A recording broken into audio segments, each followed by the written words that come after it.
સોનાની ખરીદી પેટે આપેલી નકલી નોટોમાં ગાંધીજીના બદલે અનુપમ ખેરનો ફોટો.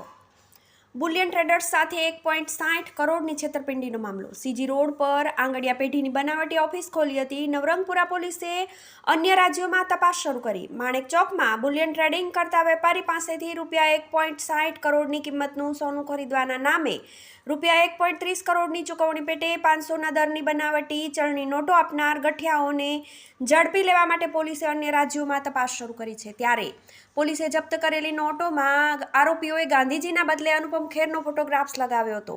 જ્યારે નોટોના બંડલ પર SBI લખેલું હતું. શહેરના પ્રહલાદનગરમાં રહેતા અને માણેક ચોકમાં બુલિયનનો વ્યવસાય કરતા મેહુલભાઈ ઠક્કર પાસેથી રૂપિયા 1.60 કરોડની કિંમતનું 2100 ગ્રામ ગોલ્ડ ખરીદવાના નામે સીજી રોડ પર આવેલા આનંદ મંગલ કોમ્પ્લેક્સમાં પટેલ કાંતિલાલ મદનલાલના નામની બનાવટી આંગડિયા પેઢીની ઓફિસ શરૂ કરીને બે ગઠિયાઓએ સોનાની સામે 1.30 કરોડની બનાવટી ચલણી નોટો આપી હતી.